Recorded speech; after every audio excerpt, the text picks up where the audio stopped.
So the other day, I was, s- despite not having a social media job anymore, I still hop onto Twitter like way too often. And because I like mentioned Jeopardy once, Twitter's new thing is to recommend stuff based off of like your likes and follows and topics, Mm. and it sucks, and it just gives you more and more crap. But every once in a while, there will be an absolute gem because it recommended to me this account called, like, I mentioned Jeopardy like once or twice when I was actually on Jeopardy, and it recommended to me fake Jeopardy stories, which is at fake underscore Jeopardy, which is a wonderful, wonderful one account.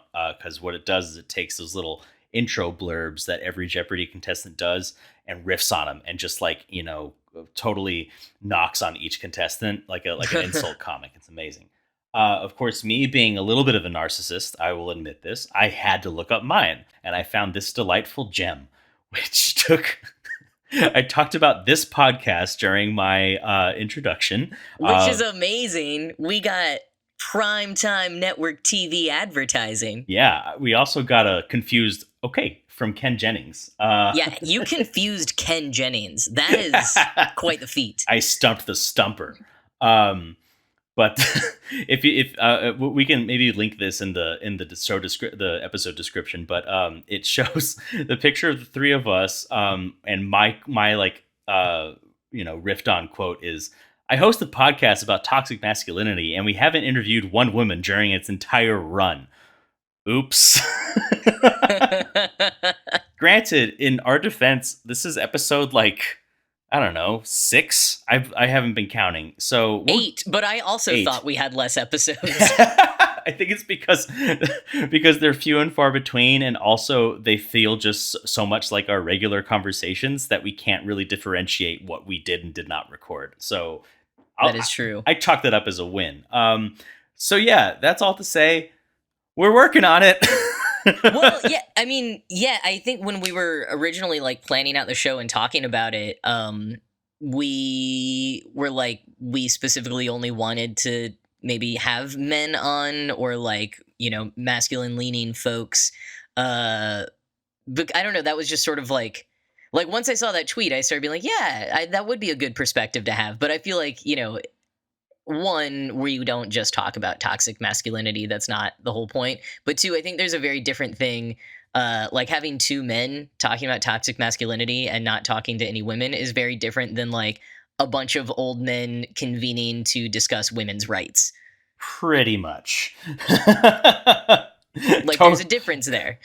Totally valid critique, but still not as bad as it could be. But yeah, like I think it's a good idea to keep in mind other perspectives that we can bring in. At the moment, we're still just two dudes talking to each other about dude things. We barely even talk about toxic masculinity at this point. We're mostly talking about pop culture, but it always pops up in there. But I suppose we can lodge an invitation, dear listeners, if you know any women, non-binary or otherwise non-gender conforming folks or gender non-conforming folks that might want to share their experiences of interacting with masculinity, we're all open to it.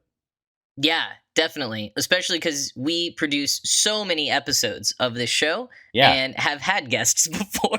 Yeah. It is something that we are prepared to do. Let's take advantage of our high output volume. Yeah, exactly. I mean, we're just scraping the bottom of the barrel trying to come up with content because we've put out so many episodes at this point. We're out of ideas. Man. Welcome back. It's good to be back. Heck yeah.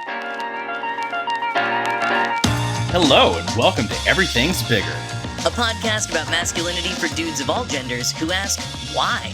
And given that this is after such a long time, it's worth noting that masculinity is a lot like time in the fact that it's a social construct. We made it all up.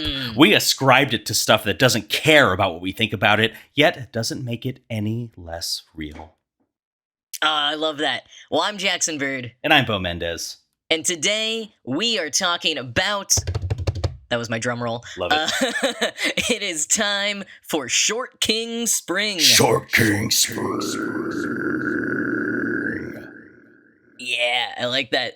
This is what the internet, all the media outlets on the internet are saying, that it is Short King Spring. They're like, like hot girl summer, or hot vax summer was another one, and now it Yeah. is short king Our spring. time has come.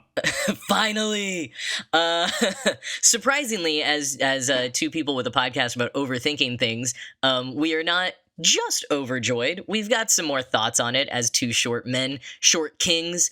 So we're gonna dive into that but first, as we kind of said, this is our first episode in over a year. Yeah, it's been a time. I was just checking back on the podcast apps to see the last time we actually did put up an episode, and it was March 2021. But dear listener, we did actually record another episode. I think we actually recorded that episode in like three different bursts because we kept having tech issues, and that is part of why it never went out. The only part that really got salvaged ended up being, I think, us talking about how good the jackets in Falcon and Winter Soldier were. And granted, they were strong jackets in that show that came out a year ago. I stand by it. Yeah. Yeah, it really dates us of exactly where we were when that was happening. But we recorded part of that episode on the roof of your old apartment. So talking about things that have changed in the past year, you moved. Yes, I'm coming to you live from a very different place. I have left the storied borough of Brooklyn and the city of New York behind and moved far, far, far away to Philadelphia. It's actually not that Yeah. far. Yay! It feels far to me. Yeah, I mean, we haven't gotten to see each other much since then. Although you were our very first house guest, so That's we've right. still been able to do things, and we had an entire October full of just delightful, spooky goodness that maybe we can talk about on the future episode, even because we got to do a lot of cool stuff. But One of my yeah, friends was like, "Did you realize you're spending every weekend in October with Bo? Is that just like what you do?" And I was like, "Oh, it wasn't on purpose, but we love Halloween." we do love Halloween, and we got to hang out a lot. And Sloan was there, and she loves Halloween too. And we just Hmm. like made kind of an ongoing thing of October here in Philadelphia and the general surrounding Pennsylvania and also parts of upstate New York area, and it was super duper fun. This is a Um, great area for Halloween, I've got to say. oh yeah, because it actually like gets fallish, and like every other building is haunted. It's delightful. Hmm. Um, Hmm. but yeah, so like I moved, and I still feel some kind of way about it. We're coming up on almost a year since we've been there, and I will say that while I miss New York, and like New York is a storied place that, being a kid growing up in a smallish town in Texas, it's like you see it on the movies and TV, and it has like this kind of like mystique ascribed to it. It still has all that, but I gotta say, Philly is really growing on me. It's it's got a lot of heart. It's got a very strong identity. It knows what it is as a city, I think. And it kind of fights for itself, and I really respect that. Plus cheesesteaks. As a lactose intolerant person, I will never quite know the joy of the cheesesteak. There's a really good vegan cheesesteak place down the street from us. Actually, they do Of course, there is. A Calabrian chili vegan cheese sauce, and that stuff is so good that I shit you not, they sell it by itself in bottles. Wow, Yeah, that's so amazing. we'll have to test your spice tolerance and get you one of those at some point. It's an experience. But that's what's new on my end. What has been going on with you over the past year? I hear that there is some new involvement on your horizon, Yeah. new projects. Yeah, new project. I mean, in some ways, nothing new. I'm still making a podcast every single day for the time being, which I've been doing since the start of the pandemic, and it feels a little bit like Groundhog Day. Sometimes I wake up on Saturdays and I'm like, I gotta make a pod. Oh, no podcast today. I love doing it, and it's been a really amazing experience. Genuinely love it so much. But yeah, it's been especially during lockdown times. It's just like, wow, this is a very repetitive kind of task. But other than that, I have also I just joined a off Broadway experimental theater troupe. Yes, the It's wave of the feels future. Yeah, it feels very New York. I had been thinking about wanting to move for a while myself, but I am here in New York New York City experiencing some of those vibes you were talking about a minute ago of how there's just always so much going on here. Nothing sort of makes you feel that more than being a part of a community with a long history in New York City, like this theater troupe does. So even though I am not performing in it until later this summer, just getting into it, and learning about the history and having this whole new network and community of people and artists to be a part of has been really cool. And I guess, I mean, I can say what it is. The press release went out today when we're recording, but it's called the Neo Futurists, the New York Neo Futurists, and they do shows every Friday and Saturday in the East Village. So if anyone ever wants to come out, I'm not in the show every week, but I'll be there a lot in the second half of the year. And they do a lot of other cool stuff too. And they also have a podcast called Hit Play.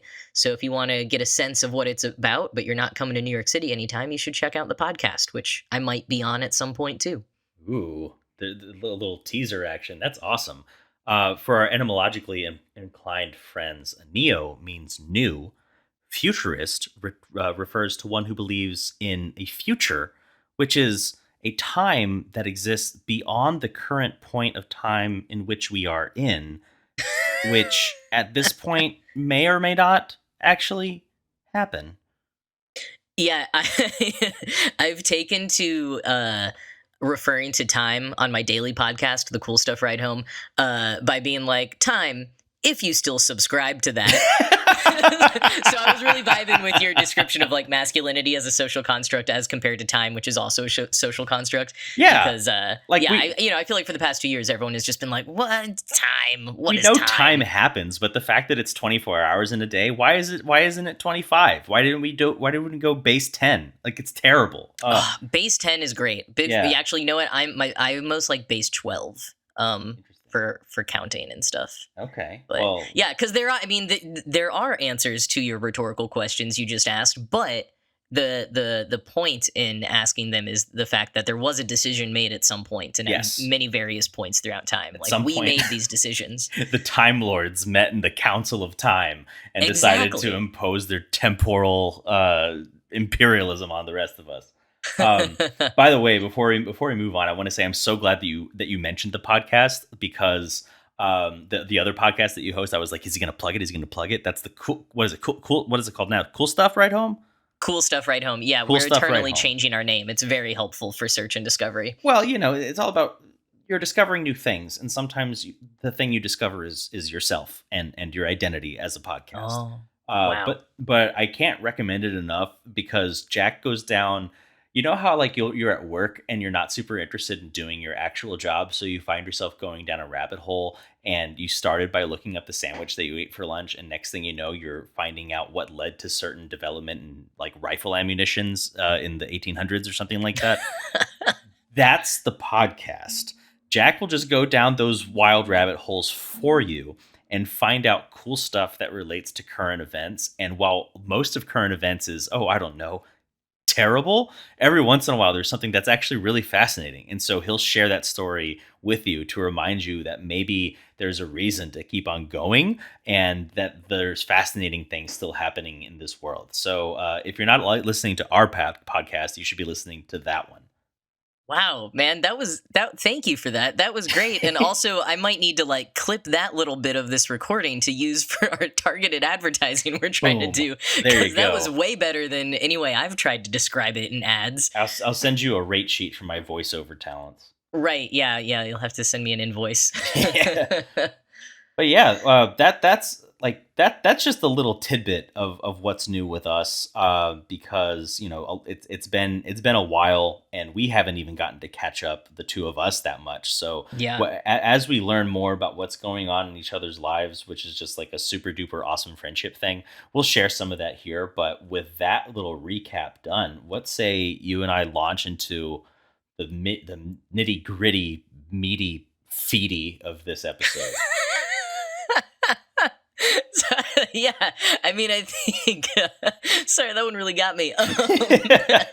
I appreciate it because the theme of this episode does also rhyme, so I like that you were trying to keep on that rhyming scheme there. Yeah. Well, and The also the, like the as a meaty feety short king spring. yeah, as a new Philadelphian too, I have to acknowledge the fact that I've abandoned all the old gods. There is only Gritty who remains now.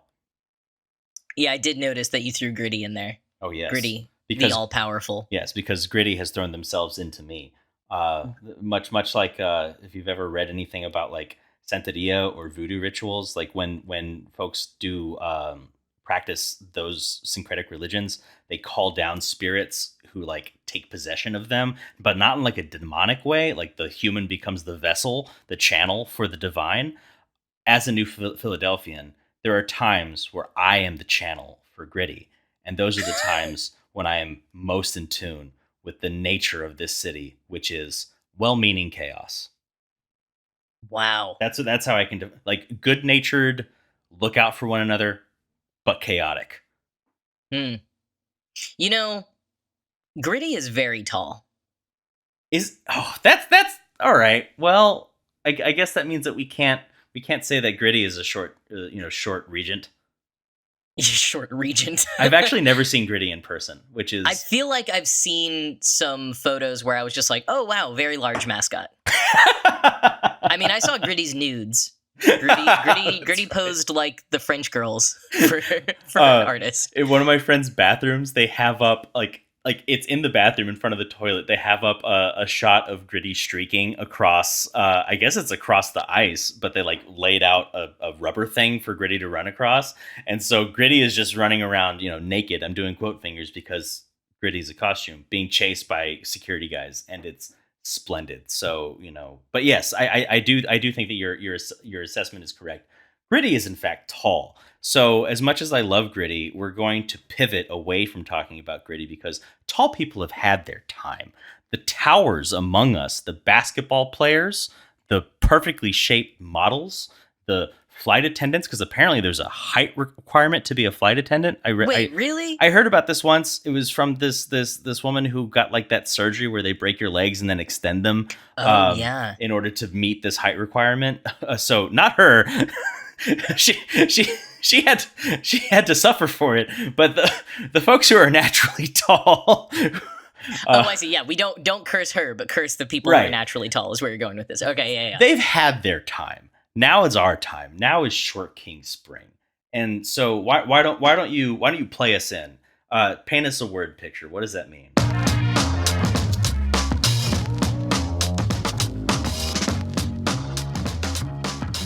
So the term short king has been around for a while. I think some places are citing it as having started in like 2018. I feel like I've been hearing it for about that long, maybe longer. But in the past month, something has emerged on TikTok and now in a bunch of hot take pieces called Short King Spring. And basically just saying that this season it's going to be all about the short kings. None of those tall flight attendants Bo was talking about. And I like this as a short person. I'm 5'4", and I think it's cool to have these moments of reclamation. But the term "short king," in some of the ways that it's used, has always actually kind of bothered me. And so I have complicated feelings about it. And I brought this up to you. I immediately shared one of these articles with you, and you were more positive about Short King, at least at first. And you said something that I didn't ask you more on then, so I'd love to hear more of your thoughts now about, I guess when you have seen it a lot, it's been in a bit of an internet humor kind of way, and so you've been into it because of that. Yeah, so I think my first experience with it was the Twitter person Jabuki. Oh, yeah. I think that's a real person, but I can't remember if Jabuki is just the handle or if that's their actual name. But Jabuki posted some stuff, and this is around 2018 when you're saying I think. I can maybe use my mastery of the advanced advanced search, my mastery of the built-in thing that's supposed to work on the website to find the original thread. But where it's just a full-on exploration of of the short king, and it's really like lifting up, and I don't mean in like a sense where we're so small we must be picked up in order to like see over crowds or something like that, but really like lifting up people who men especially who are shorter, in a society that tends to value tallness. And for the interest of this podcast, they we tend to attach senses of masculine, of like, more developed masculinity to height. So like in uplifting the short king, it kind of acknowledges our supposed societal shortcoming, literal shortcoming, in the fact that we're not that tall, but also talks about how we kind of like make up for it in other ways because we have to like try a little harder, or we have to like develop a more charismatic personality or something like that, or we have to be funny, or we have to know how to dress for our height, which is something I still have not mastered. Very complicated. Yeah, very complicated thing. You want to rock the untucked shirt look? Well, you better hope that those shirts aren't made for taller people, because then you just Yeah. look like you're wearing a nightgown. But yeah, like so in this thread and in other stuff that I've seen since then, and I actually didn't realize that it was becoming like that it was gaining steam and becoming like a trend. But I've definitely seen more people who are shorter kind of be encouraged to embrace that and not feel like it's something that's like holding them back. And especially when it comes to men, like so I talked about like dressing for your height, and like anybody who sees me in like my civvies, as I call them, like the like my non-work clothes, and sometimes even my work clothes, can tell that I sort of like modeled my personal style after James Hetfield from Metallica. Shout out Papa Het, my metal dad. James I would Het say definitely including your work and formal wear. Yeah. James Hetfield is 6'2". Um Wow. I am no James Hetfield. I'm 5'6" if I have good posture, which I don't. So like trying to sport like tight jeans that make your legs look longer, and motorcycle boots when you don't really have a lot of leg to begin with, and the boots Yeah. clearly add like an extra inch to your height and make you kind of walk around like a newborn giraffe. It doesn't really work for me, and I still do it anyway.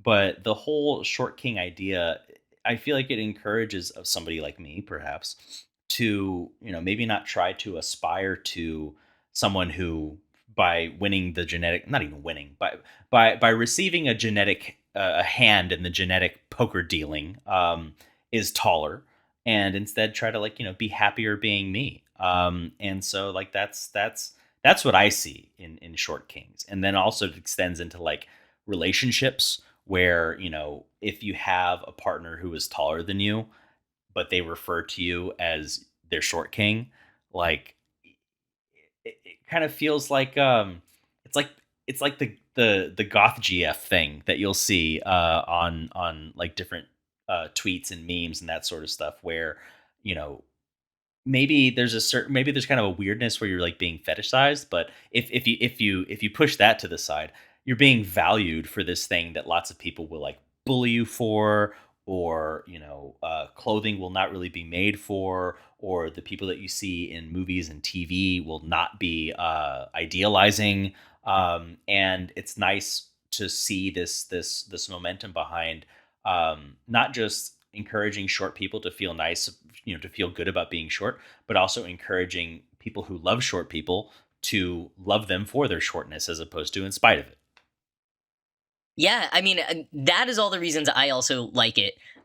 You said if you can push the potential of fetishizing aside, it's good. So I want to pull that back and dig into that, and not so much fetishizing, but just some of the and I'm like pronouncing that weird when you conjugate it that way, fetishizing. It's a weird word. Is a weird word, and that's not exactly the word that I want to use for what I want to get into. Maybe more like placating or something. But before I do, I pulled up the tweet, so the original Jabuki tweet, and here's what it says. The podcast is marked for explicit language already, but there is explicit language right at the top here. Fuck yeah, there it is. Says, I'm fucking tired of short used as an insult. Short gave you Donald Glover. Short gave you Tom Holland. Short gave you Daniel Kaluuya. Short gave you Bruno fucking Mars. Short kings are the enemy of body negativity, and I'll be forever proud to defend them. That's much better than I remember. Hot damn. Yeah, it's a good tweet. It's a good tweet. And yeah, neither of us are exactly familiar with Jabuki as a human. The way the last line is phrased as defending them, I'm thinking maybe not a short man or short king, but that is kind of where I take a little bit of issue with it. Is like if someone is referring to themselves as a short king, love it, go for it, more power to you. I have maybe used it in reference to myself before, but I can sometimes get a little bit frustrated when other people use it. Frustrated isn't even quite the right word. It just like it doesn't land in a way that feels empowering to me when it is used by other people towards me or like towards short men in general, I guess. Because it just often feels like uh Is it it's like almost like patronizing? yeah, patronizing is a good way to describe it.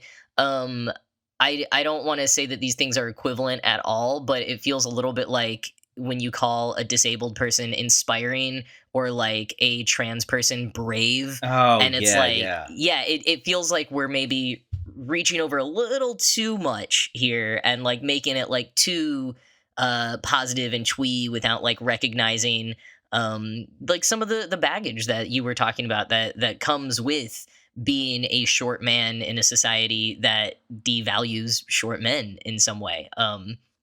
The article that I originally sent you was from Vice, ID Vice, and was written by Laura Pitcher, and it talks about like some of the very real effects of being short in general, but specifically being a short man. Um, this I love this part. It says a man who's 5'6" needs to earn an additional $175,000 per year to be as desirable as a man who is 6 foot tall. That is Um, bonkers, by the way, because I would love to know how she arrived at that figure, because that means that like somewhere there's a version of me that earns negative money, because I don't earn a lot.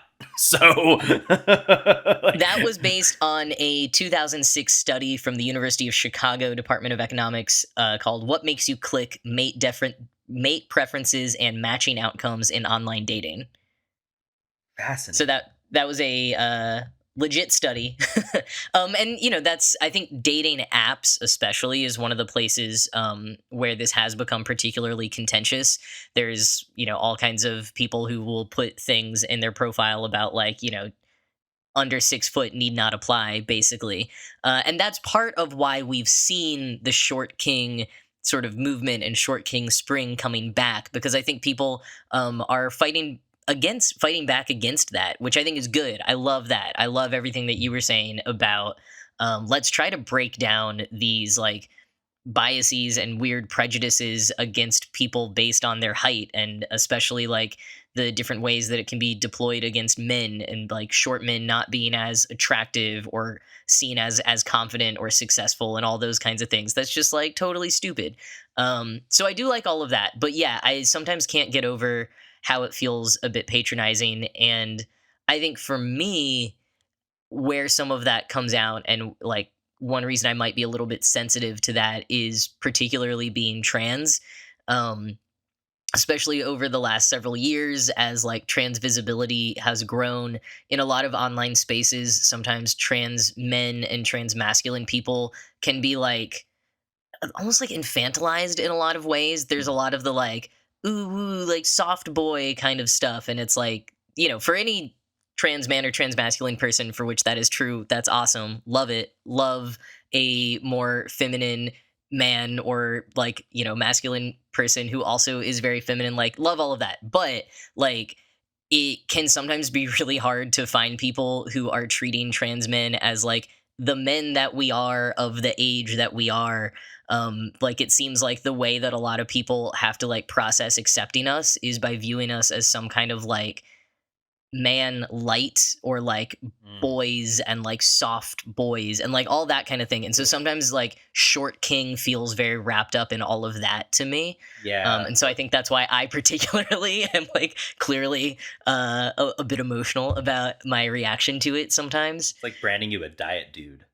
Yeah. I don't want to be a diet dude. I just want to be a dude. No aspartame here. Yeah, and I I totally get that. Like it's I can see where even people would be like well-meaning, but it's Yeah, and like you say, like there are folks who are cis, who are trans, who have all sorts of different experiences, who will lean into the perception of femininity and the soft boy aesthetic, and that's what they want.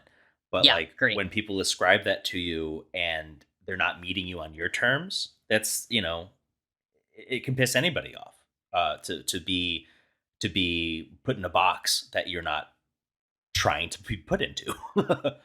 Yeah, and that's my biggest thing, and I want to make it really clear that like I appreciate the overall movement. I think anyone who wants to call himself a short king should, or calling someone who likes that term a short king is great. And I think anyone expressing themselves in any sort of way, you can be a trans guy and be as feminine and soft as you want, and I think that's amazing. But I personally, as a more like binary trans man, am occasionally frustrated by um, having those types of stereotypes or impressions thrust upon me. Hmm. But I am curious, like, so I have all of that extra baggage with the short king thing as a trans guy, but it wasn't until I was had reached my full height, as tall as I was ever going to be, that I even realized I could transition and that was a thing. So, like, when I was growing up, I was still always like the shortest in my class, but it was a different kind of feeling, especially because, messed up body image stuff that we put on women and girls. Like, honestly, I was like, oh, I want to be like as small as possible, which is all so messed up. But so I didn't really have any kind of like complex about my height in any way. It was definitely a consideration when I was like, oh, if I transition, I'm gonna be a very small man. um, but I'm curious your perspective growing up cis. Like, was there a point or different points when you were like frustrated by not being a certain height? And also in that, like, were your dad and brother very tall, or like, did you kind of know that you were gonna be shorter? Oh man, I'm so glad you asked that. So my dad is shorter now because as you get older, you kind of shrink because your Mhm. bones settle or your posture changes or whatever. But he was 6 feet tall when I was What? growing up. Yeah, my dad was not a short dude, um, and my brother um is like five. I don't know, 5'8.5", 5'9". So he's not like super tall, but he's a good bit taller than me. And Those are the like exact heights of my dad and brother, just for the record. yeah, and I always thought that like 5'9", 5'10" was kind of like the ideal height where you're tall, but you're not like cartoonishly tall. And I'm sorry to any tall people who might be hearing this. I don't think that you're cartoonish. I think Despite just saying that, despite literally just saying that. yeah. Well, I think it's a perspective of being so much shorter than so many tall people. Is that Yeah, just the sheer height difference looks this is distorted this is to us? But yeah. no, that's totally true. I'll just say that this is an episode in which we are not being particularly friendly to tall people. Sorry. Well, again, my hero, 6'2". When I was growing Yeah. up, I wanted to be a pro wrestler. And I thought my favorite wrestler was Jeff Hardy, and he was 6'1", and I was like, oh, he's one of the little guys. Batman is 6 feet tall. Daredevil is 6'1". Captain America, I don't know, 6'4". After the serum, like tall dudes are awesome. If you're tall, fuck yeah, go for you. Good for you. But like growing up as somebody who was smaller, I was short when I was a kid. But I looked at my dad and I was like, maybe someday I'll be tall. And my brother got taller.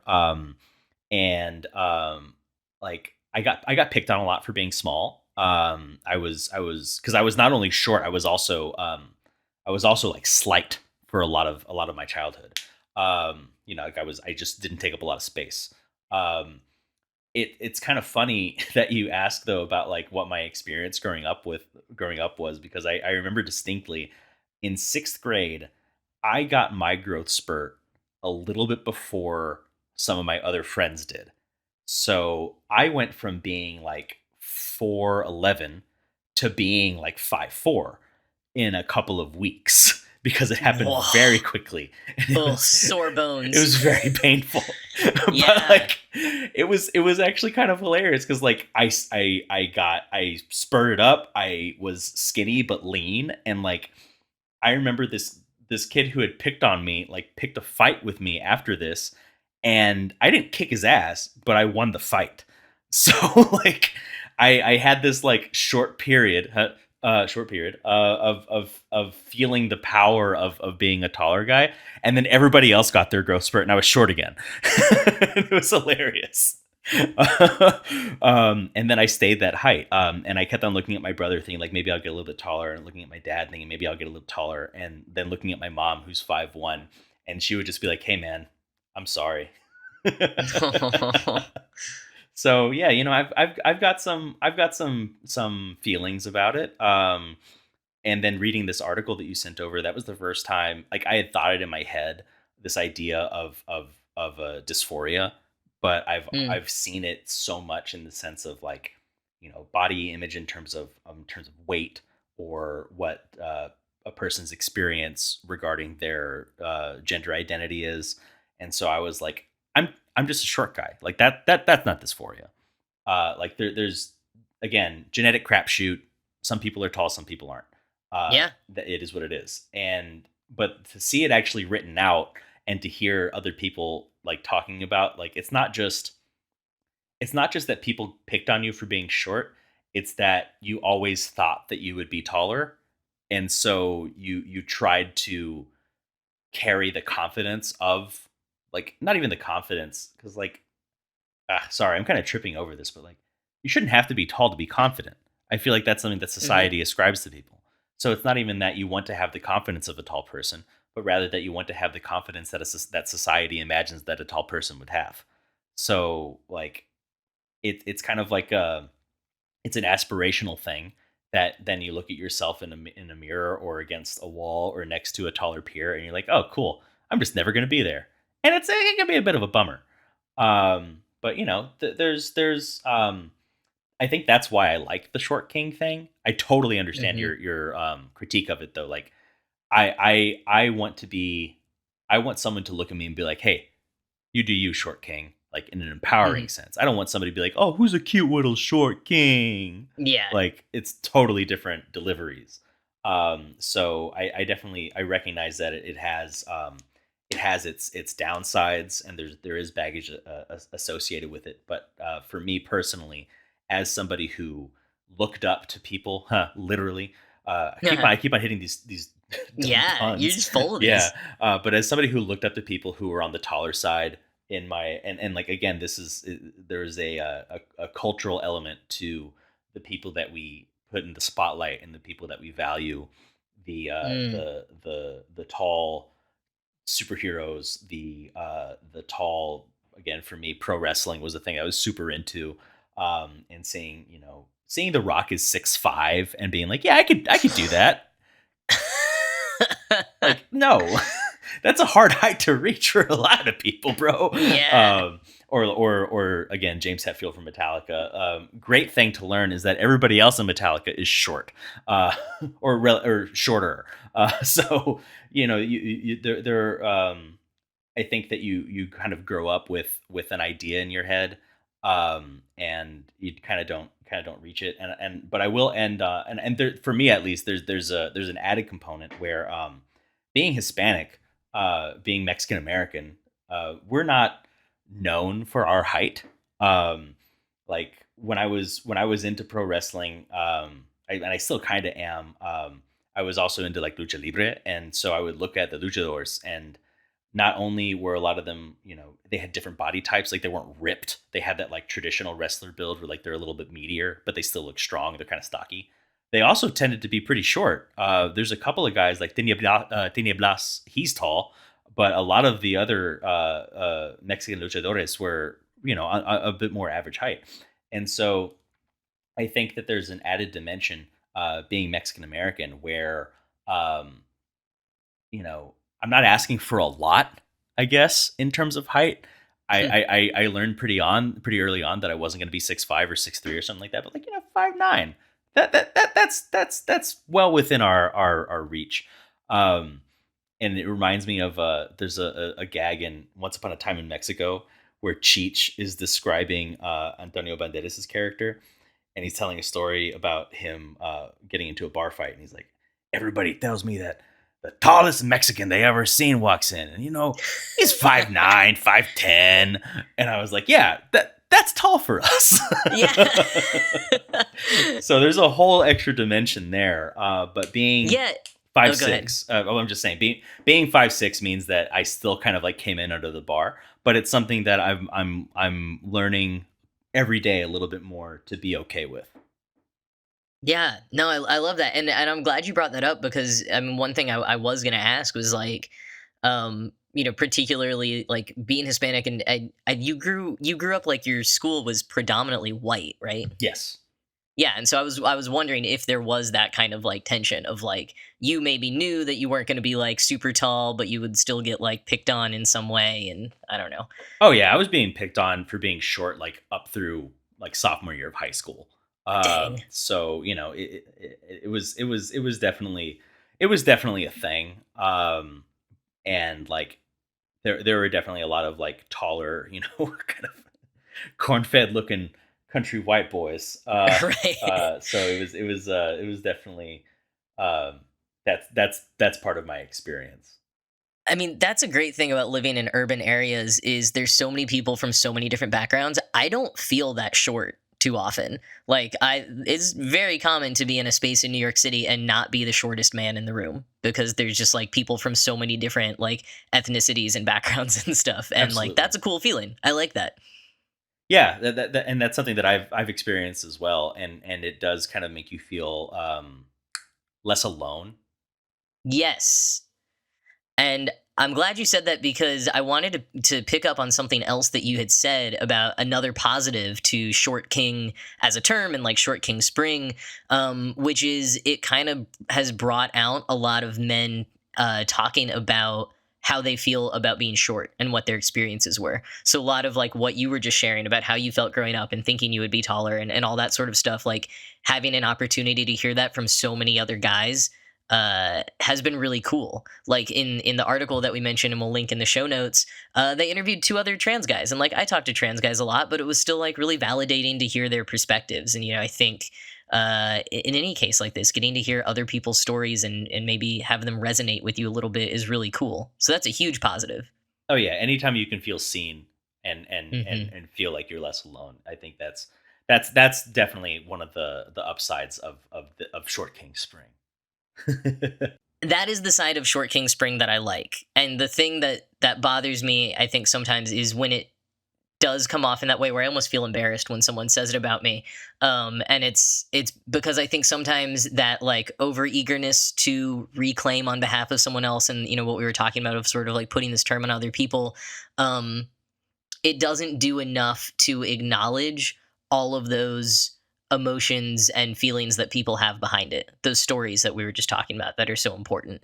Um, and because I think that's a big element to it. Like a big part of reclaiming means that there was something to reclaim. There was something that you didn't have in a way, or that was used against you.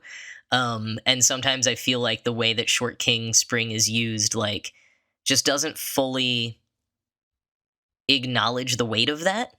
Does that make sense? It does, and it actually has me wondering, like, what has been your experience, kind of like, navigating. I suppose a good way to put this is like spaces that are traditionally masculine, as someone of your experience and as somebody of your height. Like, how have you felt? You asked me how I felt growing up, so how have you felt? um, I think it's been most of the time secondary to other feelings that are top of mind with being trans, or up until the pandemic and being almost 32 really aging me, the ageism thing, which the height played into. But like, what would bother me more was like if I was being read as male, I was often being read as like a teenager or something, and that got really frustrating when I was in my 30s. And like I said, in New York City, I don't tend to feel too short. And even in my friend group, like you're shorter, our friend Tom is shorter. We joke, our friend Andrew, who I think isn't even quite 6 foot, he's the tall friend. Andrew's fucking Because huge. yeah, we're always like, oh, you reach this, you're so tall, and he's like, I'm not tall. Andrew, if you're listening, we're sorry, Yeah. but you're long. um But yeah, I guess I'm having more and more experiences where I don't even have to worry about potentially being clocked as trans, and so then it's starting to experience the world just purely as a short man. Um, and I guess one thing that does come up, I don't know if you get this at all, but I feel like people do still treat me as a little like younger or weaker or something because I am smaller. I don't know if people treat me like that. I definitely feel like that. Like, That might also be true for me. I might totally be projecting. well, I haven't noticed, and I also like I've been noticing this lately where I have a weird relationship with my age because Yeah. like I still engage with a lot of and lots of people do this, but I guess I'm just overthinking it because that's what we do, overthinkers. I engage with a lot of the pop culture that I did when I was like in high school, so sometimes like it's almost like I'm still in my high school brain.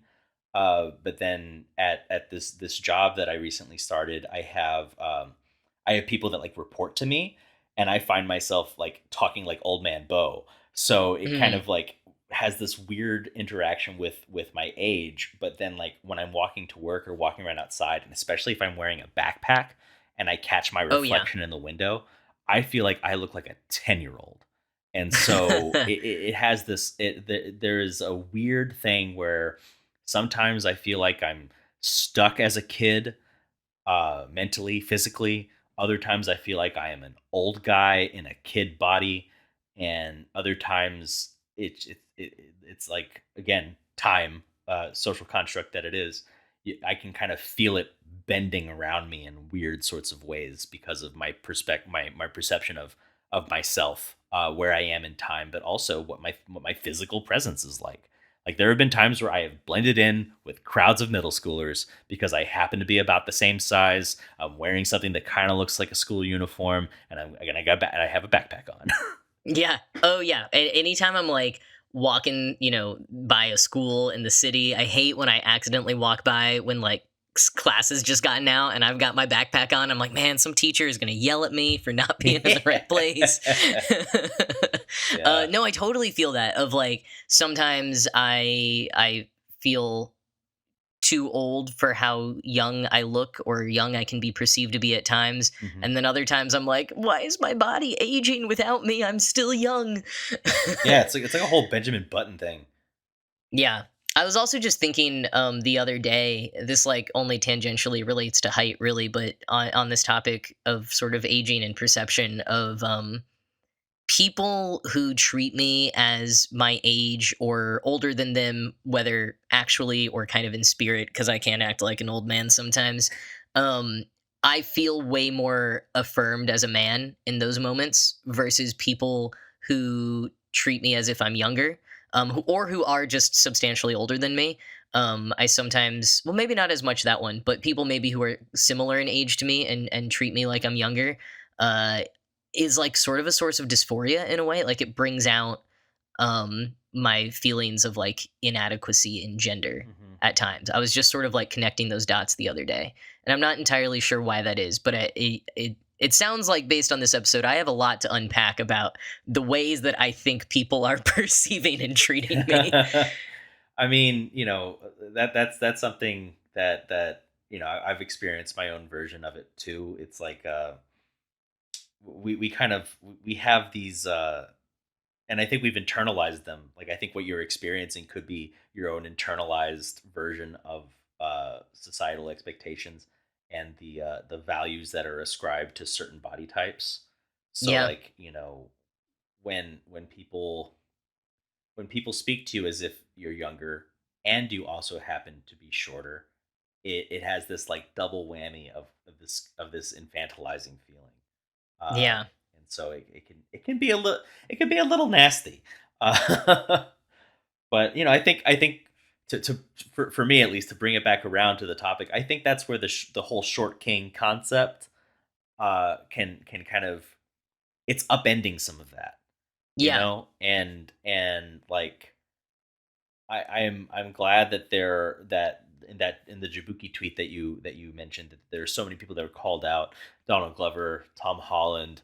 Those are the few that I remember from that tweet, who are like, they're respected people within their what's the word I'm looking for? Their vocations, Fields? their Yeah. fields, yeah. Um, and so it's like, we're the whole short king idea is kind of saying like, yes, you can be somebody whose body doesn't fit into what society thinks this uh is required of you for this level of respect, and still have this level of respect. Yeah. I love that. And on the note of those particular short kings that were called out in the tweet, why don't we wrap this up by nominating our own favorite short kings? I guess you don't nominate kings, huh? Well, that's a whole nother ball of wax. Is like, should it be short kings? Should we be supporting short monarchy and short imperialism? I don't know. Ugh, Uh, yeah. and also, like, why does it have to be spring? Because it rhymes. I get it, but like, does that mean that as And that's things the warm moment we're up? in right now. Yeah, Mr. Time is a social true. construct. But are we about to see like flocks of short kings migrating to different parts of the country or something Like the like? monarch Yeah, butterflies. exactly. But yeah, so but yeah, sorry, I took your good joke and then milked it dry. I do think that we should nominate some favorite short representatives, short presidents that represent Yeah, ranked choice voting elected short yeah. presidents. Who do you got? I have got to go with my number one, Michael J. Fox. He Good has one. been one of my favorite humans since I first saw Back to the Future when I was very, very small. Not just short, but also small in age. um, and yeah, I mean, Marty McFly has always been one of my favorite like fictional characters of all time, and like he was so cool. He did so much, and like I never even really noticed that he was smaller than all the other men in the movie. Mhm. And Michael J. Fox went on to do so many other roles where that was the case. Like he's just such a confident and cool person who brings so much energy to the room. That yeah, I love him. I think he's super cool, and I think he's also done a lot of really really important work since leaving acting for the most part. Mhm. So I love Michael J. Fox. I would love to be as cool as Michael J. Fox one day. Strong pick. Great pick. What Um, about you? so I have a list, but I'm gonna keep it to one. So I'm gonna I'm gonna put the one that Yeah, you got like a king, a regent, and a prince, maybe. maybe. Well, actually, You have a whole Prince. cabinet. Prince. Prince was wee. So He's like, very small. and he was a fashion icon. He was a sex Hmm. symbol. Like, not only could he like wail and create incredible music, but he had this, he was desirable. Yeah. And also, like, when you kind of get into some of the people who are closer with him in his personality, he could also be kind of like, um you know threatening isn't the right word, forceful, I guess. And Hmm. like, that could easily veer toxic. And I think there are stories of it happening with him, not to say anything ill of those who have departed, but like, the idea that someone who is shorter can still, to a degree, be imposing for some Hmm. people, who, especially people who have maybe been picked on, might mean a little bit. So I think I'll start with him as the prince. But I will say that for me, the short king, not just because I keep on getting compared to him, but fucking Jack Black. Yeah. I actually didn't realize that he and I are about the same height. So like, That's awesome. yeah, this is a guy who's had a very successful career and spends a lot of it these days in a speedo. So he is like Yeah, owning. if if you have not watched his TikToks, go do yourself a favor Yeah, now. and They're like, amazing. beyond the comedy, beyond the singing, beyond the talent, the fact that he's doing this sort of stuff on TikTok, I think it displays a lot of really great ownership of his body. Yeah. Because he is a shorter guy, he is a bigger guy, and I feel like those are two body types folded together that we don't really see a lot of love for. We're seeing more of it now, I think, because society is more aware of that. But I'm gonna say he's my short king, and there's a lot of others that we can shout out if we want to, but I'm gonna leave it with him for now.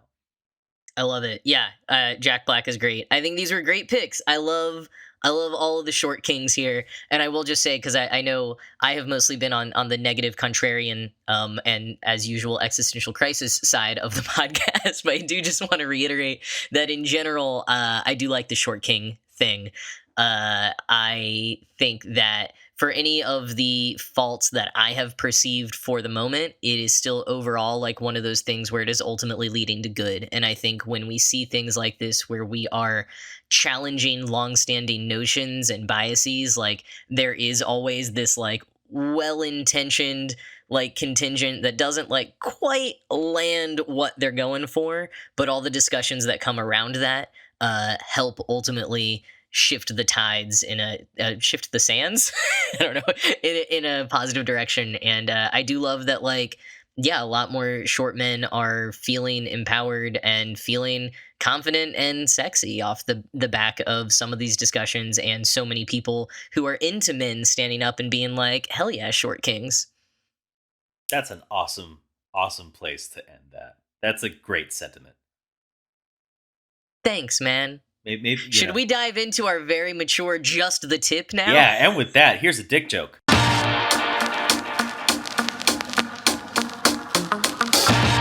All right, so just the tip is our opportunity to air whatever we want to for just 1 minute. You know, sometimes we like to say that, you know, as men, it's tough for us to talk about our emotions, unless, of course, there's the safety of a podcast microphone in between us.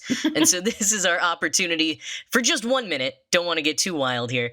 Just 1 minute to talk about whatever has been on our mind this week. Could be good, could be frustrating, could be sad, maybe. So we will each get 1 minute and 1 minute only to have the floor and discuss whatever we want it to be. So, Bo, are you ready? Oh man, men will literally start a podcast instead of going to therapy. It's true. um, Therapy's awesome. I'm just gonna throw that out there. Yeah, If you're everyone should go to considering it, therapy. give it a shot. But yeah, I'm ready. All right, I'm gonna count you down. 3, 2, 1. All right. So what I'm feeling recently is a lot of anger and frustration and disappointment. And I'm going to call out who it's at. It's at like most of the Democratic Party. Mm, We have the usual right wing, conservative, Republican, whatever you want to call it, culture war machine, just throwing its everything at voting rights and reproductive justice and what we can and can't talk about in schools and trans rights. And you know, we were encouraged to vote for and believe in the members of this party as opposition to that, right? And there are a few people, there are a handful of those representatives who have been elected who represent the Democratic Party who I think are quote unquote fighting the good fight, like Alexandria Ocasio-Cortez, like Alexandria Ocasio-Cortez, sorry, tends to be a pretty vocal proponent of progressive causes. Elizabeth Warren, always a fucking champ. Oh man, really? yeah, but you know, I like ending on Elizabeth Warren, always a fucking champ. All right, well, Good ending. I'm just gonna wrap up the thought real quick. Is Go for it. basically I'm frustrated at the Democratic Party for courting our support and then just not fighting very hard. I feel Mm. like they are introducing bare minimum policies, and then when it gets blocked in whatever chamber of Congress or whatever process, there's like, well, we tried, and we deserve more than that. Yeah, I couldn't agree more. I think this discussion is going to ramp up a lot ahead of the midterms, and it's particularly frustrating to have seen some inaction when we know that we are probably going to be losing, uh, like the House or something come this fall. So Yeah, it's like at some yeah, point you say fuck it and you go for broke and you try to make a lasting difference, even if it means yeah, that you're not going to win the midterms. yeah. I am always comforted by looking up some of the stuff that a lot of stuff that has actually been passed over the past few years, because there's always stuff where I'm like, why are we not talking about that? Like in my opinion, one of the problems with the Democratic Party is also like owning our wins. Yeah, And I would like to see us do more of that. I think I understand. Like, the other side, so to speak, is very bombastic these days. Yes. Yeah. And so there's a desire to play by the rules, to show humility, but Yeah. like there's a line, and I'm not saying break the rules, but just like put up a fight and own the wins. I like that you say own the wins. Yeah. Cool. That's a lot more than a minute for me. So on to you. Well, I think my just the tip is certainly as dire and serious as electoral Are politics. you timing you? Yeah, I can time me Okay, since cool. I got it all set up. Okay, so you can still count me down though. All right, 3, 2, 1. Have at it. So I have a lot going on in my life right now in a lot of different directions, but honestly, the only thing that I can think about right now is the new HBO Max show Our Flag Means Death. It was created by David Jenkins and stars and executive produced by Taika Waititi. Also stars Reese Darby. Looks like it's just like a funny pirate romp. Yay! Turns out it's a queer rom com. I forgot a spoiler alert here. That's most of the spoiler, but just fast forward 35 seconds if you don't want more spoilers. And I am in love, weak at the knees with the way that it represented queerness, and it was an amazing, wonderful surprise since it wasn't marketed as a queer film. But the bigger thing is how it handles masculinity and toxic masculinity, and unpacking toxic masculinity and unlearning all of that, and how hard it is, and how you go back and forth, and the struggles with that. And Bo, you have to finish it because I want to do a whole episode. I have a lot of feelings and thoughts on masculinity in Our Flag Means Death. Hold on. Ah! Wow. I could see it going down, and I was like, I'll stop my thought there. So efficient. I'm impressed with you.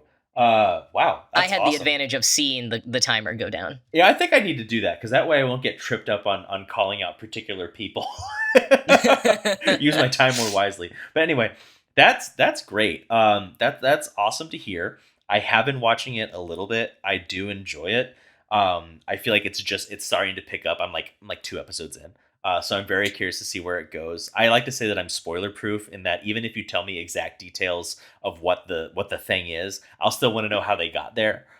So like Yeah, don't totally. and you didn't even really give a huge spoiler. Like so but No, not at all. also I Um, love pirates. Pirates are fascinating. So like yeah, let's roll it all together. pirates are great, and I will say to anyone trying to check it out, wanting to check it out, season 2 or 3 is when you get like a non-binary character. Episode 2 or Um, 3? Yeah, and there. Oh, yeah, episode. Sorry, it's on season 1. There's only one season so far. It has not officially been renewed. I hope that is an outdated statement for the positive by the time this episode is up, because it's like one of HBO Max's best performing shows of like the past year. So Word. and it's got an amazing cast. It's got to be renewed. But yeah, for people who are like, I don't know, it was like kind of funny, whatever. Give it a few episodes. By like episode 3, I think you get one of the queer couples. Episode 4 is when you start being like, oh, this is a rom com, which is what the creators are like. Yes, it is a pirate rom com. And ultimately, you get like 3+ queer relationships in this show that is not being marketed as a queer show because, like, it doesn't have to be. It's queer, and mostly it's about pirates. And I love that. I love that, like, it's a new era of queer representation that I'm very happy about. Yeah, I kind of like this idea of not pigeonholing queer stories into like the queer section of the library, like the Yeah. LGBTQ section of the library or whatever. Like it's just these stories are human stories that can be in any genre or any time period or any part of the block of the metaphorical blockbuster. So yeah. One of my favorite things to do is see if my book is shelved in LGBT or in biography when I go to bookstores. Wow. Yeah. That's fascinating. I don't exactly like cast judgment either way, but I'm No, it's always just yeah, it's curious. just interesting. Because, like, I went to one bookstore and it was in, like, memoir and biography. You know who's right next to me when that happens? Uh, Warren Buffett. Joe Biden. Well, while you're over there, tell him to get his shit together. Yes, I Voted will for you, tell his Joe. book I that. believe in you, Joe. It's early, Joe. Do better, Joe.